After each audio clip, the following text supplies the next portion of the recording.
3, 2, 1. What's up guys, how are y'all doing today? I'm going to be talking about Nikola, the Nikola company. I got my MacBook here. We're just going to literally just check out their website, see what they have to offer, because what I think is happening right now in the world, not in the world, in the Tesla community, is that everyone is actually hating on Nikola. They might not know that Nikola is what type of brand they are, and honestly, what I think when I first heard of Nikola, I thought they were a good brand. I thought they were very impressive with what they're bringing out, but right now, the fact that they don't have any products out in the market, I really can't trust them. Just on that basis, what I'm going to be doing is just checking out their website, checking when the products are going to be coming out or whatever it is, and just overall browsing the website just to see what they have to offer. And I might also actually check out their financial analytics or whatever it's called and just see how much revenue they actually made, because I don't even think they made a little bit of revenue out of selling any of their products. They're just all talk and no work, basically. That's what I think they are. So here, let's view the screen. This is how their website looks like. It's pretty clean so far. You can choose between these three what is it called, the platters. It's basically like a brochure. You can choose motor company. The image just changes over after a few seconds. Energy company, power sports. So let's go with the first one, motor company. Let's start with that, right?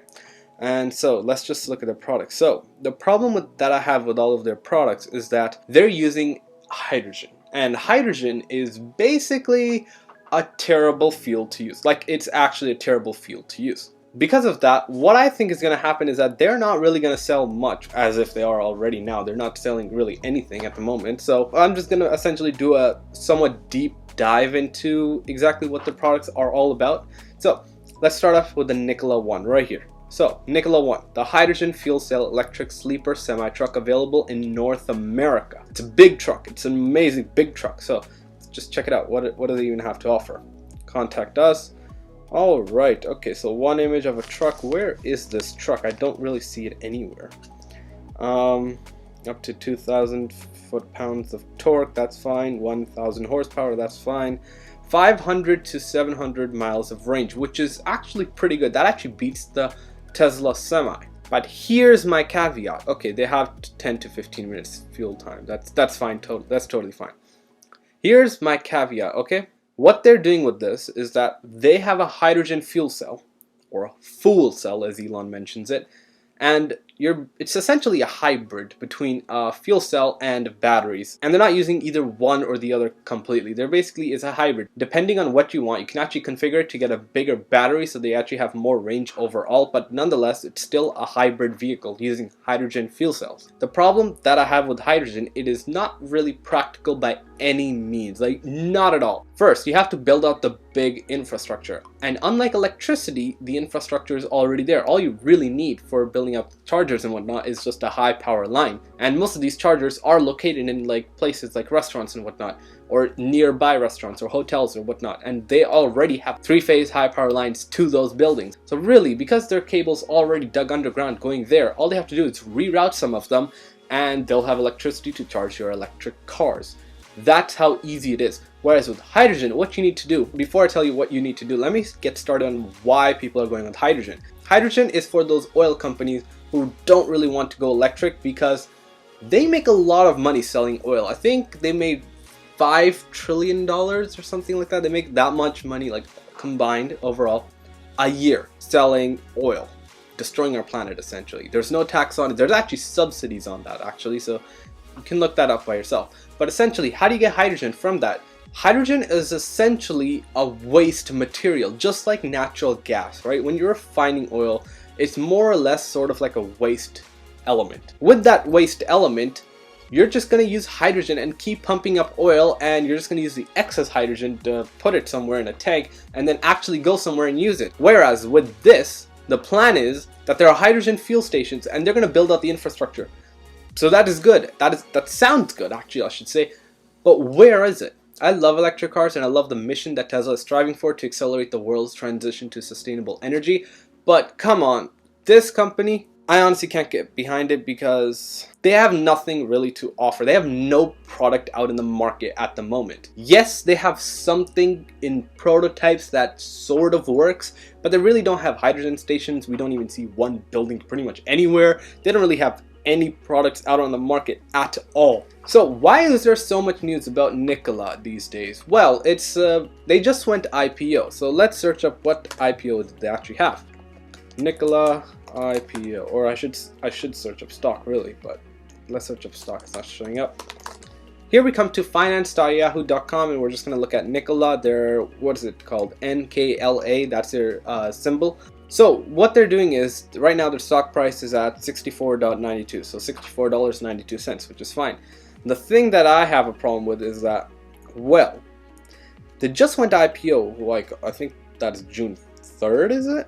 And they basically doubled their price, and they have a market cap of almost 23.5 billion, $23.4 billion. That's a massive market cap. Tesla reached that market cap back when the Model S was selling in like 2012, 13, 14, around that area, around that range, time zone basically.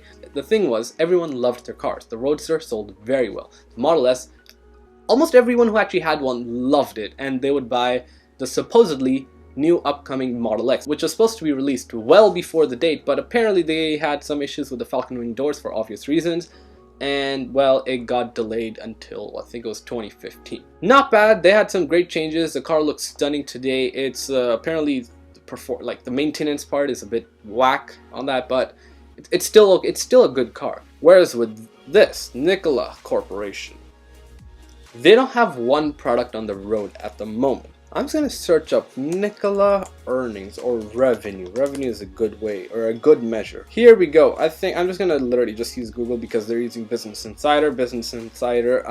Previous experiences, I don't really trust them at all. But if they have zero revenue, chances are they actually have zero revenue. It's not like they have like $5 billion in revenue for just out of nowhere. Nikola Motors, a Tesla competitor with zero revenue, is worth $23 billion. Tell me, there has to be something wrong with that, right? Their products are not in the market. No one knows how good the products are. No one really has the products to test.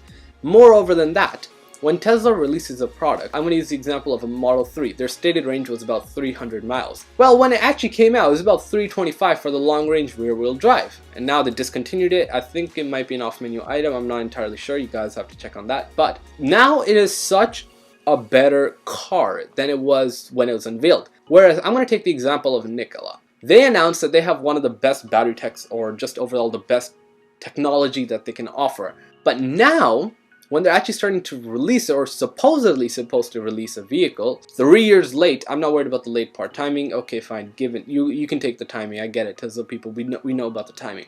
That is totally fine. But the fact that when you're using a 100 kilowatt hour battery pack, and you stated that you're going to get 300 miles of range, and now you're only getting about 150 to 200, something is very wrong. Especially considering Tesla's Model S just hit a 400 mile range. To be specific, it was 402 mile range on their Model S, which does use a 100 kilowatt hour battery pack. Nikola, to be more precise and give them like a head-on-head comparison, apples on apples comparison, they were using 107 kilowatt hours, so 7 more than the Model S. That is a pretty big jump if you ask me. That could essentially just give the Model S a range of about 420 miles. That, yes, I took that number not out of my head. That was extremely calculated, very precise calculation. I have all the papers here somewhere. It's a very precise number, 420.69 miles. That's literally the perfect number. They have no revenue.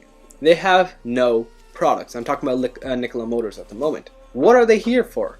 Well, my speculation is that they are a scam. More or less, they are pretty much a scam. They're not really doing anything in the market. They don't have any products. They're barely making any products. The CEO is just all talk and no doing, or whatever, no work basically. And Tesla is literally the opposite. They're all work, barely any talk. They don't prepare for presentations. All they do is just do other stuff. Anyways, let's go back to the website. I'm just going to go back to the front page. So we know that that truck is not here. I know the other trucks aren't there anyways, but I like I like how they look. Now, Nikola Badger, that was unveiled, I think, the beginning of this year. But still not here, so keep me updated, right? Look at that, 0 to 60 miles an hour, 2.9 seconds. Where is a working prototype that can do 2.9 seconds? I highly doubt it. When Tesla unveiled their Tesla Roadster, I'm gonna just take that example, they said 1.9 seconds, 0 to 60 miles an hour. People thought that was unbelievable. But then they're like, yes, that's the stats we have today. That's what the Roadster can do today, right now. With the Roadsters, the limited production Roadsters have to have out of the market just for testing. Not in the market, just production crew basically just have it just for their testing purposes, essentially. But yeah, that can do 1.9 seconds in today, literally just today. And many people have felt that. You can watch the trailers or just the videos that Tesla actually has online, and everyone's face is like blown off essentially, and they think, yes, it's fast, bloody fast. So I'm just gonna scroll down here, and all we see are images of a Nikola that are renders, because I don't even think it's real. I highly doubt it's real. I really want this to be real because Nikola is just going to be another competitor in the market, but this is not real. There's no way this is real. Look at that. Come on. Seriously? Seriously. Come on. Tell me that's real. Yeah, that's no way is that real. Come on. Look at that screen. That looks disgusting. Obviously, they'll probably refine it more after they get it. What are these? Side mirrors? That's such a stupid. I mean, I guess it works, but I don't like the placement. But I guess I haven't driven it because there isn't one. I can't really comment on that too much. But storage space looks fine. You have a gear knob. Whatever. Every other company does that except for like Tesla. It's fine. But I'll give it a pass for that. I'm not too concerned about that really. Alright, Badger's gone. Forget the Badger. Now let's go to the energy sector, because apparently they're supposed to be building out hydrogen stations. So I'm just going to check out which hydrogen stations did they actually build. Again, first picture, a concept. There's just a render. It's not real. Heavy duty, faster fueling, longer range, less weight, renewable, zero emissions. Right, it is sort of zero emission if you get it from oil. Lighter than air, which is not better, to be honest, because it's like, yeah, that's a bad thing. I just read the description. That's very bad. Hydrogen is 14 times more buoyant than air and dissipates and escapes more rapidly than any other fuel. So in the unlikely event of an accident, hydrogen will instantly rise into the air and disperse out of harm's way, causing an explosion. They forgot to add that. Hydrogen is so explosive, you don't even have a spark, and just it can basically light on fire and instantly explode. That is what hydrogen does. It's so unsafe. It's even more unsafe than gasoline vehicles. You know how people talked about, oh, batteries catch on fire, all this crap and whatnot. Batteries are like, what is it, 15 times less likely to catch on fire than a gas car. Hydrogen, on the other hand, is probably 10-15 times more likely to catch on fire than a gas car. So you can just do the math, and that's like 200 times more likely to catch fire with a hydrogen vehicle than a battery electric vehicle. So you get the point, right? It's not safe. It is very, very unsafe. Honestly, no wonder no one has actually done it. Even Toyota ditched their hydrogen thing. I think I might have made a video about that. Yeah. So here's my other pet peeve about hydrogen. There's no really renewable way to generate it that is more cleaner than just pumping the electricity used in electrolysis into the battery directly instead of going through hydrogen. Let me explain how electrolysis works. Basically, take water, it's H2O, you split the water. H2O is essentially your exhaust, you can consider it. It's like all the energy is dissipated, so there's no more energy left, so you have to add energy to really separate the atoms. So now you have H2 and oxygen. What you do with that is oxygen can just escape, really. You don't really need that. You can just put it somewhere else, basically. It doesn't really matter. But hydrogen, you want to store. Now you store that hydrogen, then you transport that hydrogen, and you get it to a fueling station. Then you have to pressurize that fueling station, and then you can fill up your vehicle or truck, whatever they want to call it. And then you are finally done. Basically the process of hydrogen. And the inefficiencies, I'm not even going to include the inefficiencies regarding the transportation. Let's just include how much would it take. For example, you did electrolysis on site. So you didn't really need to transport it. All you really need to do is just get water there somehow, which is pretty easy. You have a tap near a gas station, that's it. Pump some water there. So what you're going to do is going to split the water, and it's going to take 1 unit of energy. For example, just 1 kilowatt of energy. We're just going to go with that. That 1 kilowatt is then going to turn into 0.33 kilowatts. I think that is right. It takes 3 times more energy to split hydrogen and oxygen in water than you get when you combine them back again in a fuel cell. You're only going to get 1 unit back, but you're going to spend 3 units, whereas you could have just spent that 3 units pumping it into a battery, and it would have road efficiencies, including like the traction and everything, friction, whatnot, heat losses. You probably will use 70% of it. So that is doubling, effectively doubling your range, or doubling your efficiency. Instead of only having about 30-35%, now you have 70% of available energy, which you can gather from solar panels or whatever. Electrolysis can happen, yes. I don't think it's the way forward. Hydrogen, I thought it might be good for like heavy duty trucks and maybe even ships or whatever, but no, it is literally not the way forward. It's just such an inferior technology that there is no possible way to actually do anything good about it. Now the worst part about this is that Nikola does not even have a battery factory, and they're planning on using some 300-400 kilowatt hour packs, so basically 3 for Model S's. But Tesla actually has a battery factory in Giga Nevada, basically call it. So in Nevada they have a gigafactory building batteries, battery cell manufacturing. With that, they have essentially a big supply of batteries, which they use for the Powerwall business and their electric car business, essentially. So now Nikola doesn't, so they're going to rely on other people, which they don't have to because they don't have a vehicle, so it doesn't really matter. But they have to rely on other people to get the batteries, which is, I'm okay with that. But as we've seen in the past, the reason people or other manufacturers can't deliver their EVs fast enough is not because they don't want to, even though that is a big factor, but it's because the suppliers just don't have enough batteries. They can't manufacture enough batteries. Tesla right now effectively just doubled their capacity. They doubled the world's capacity of battery production. That is a substantial goal to achieve with the amount of cars they have and energy products. It's insane. Yes, I don't trust Nikola. I'm not even gonna look at their site anymore.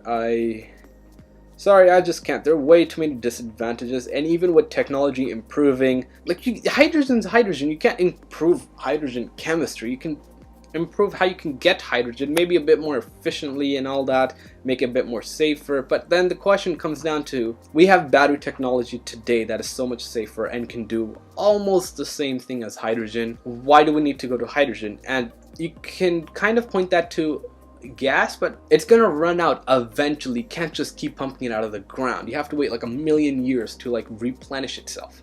More than 1,000,000, millions of years before it replenish itself. Taking that into account, you need some renewable source, and right now, as of now, batteries are like the only real way, and battery technology is improving. So when that does improve, you're gonna have some great breakthroughs, great ranges. You effectively double the range of most trucks today. So that would be, Tesla Semi will be able to go 1,000 miles now instead of 500. That's impressive. You can drive 2 days without a stop. That is impressive. So that's what's coming up in battery technology. So I would like to thank you for your time and enjoy the rest of your day, because this has been a pretty, actually it's a long video. My SD card died just a bit back there because I was just recording way too much. I forgot because I'm shooting in 4K. I underestimate the amount of time I can actually record. We got like 5 minutes more of recording left. So that's been it. Thank you for watching. Hope you enjoyed this one, and I'll talk to you later. Peace.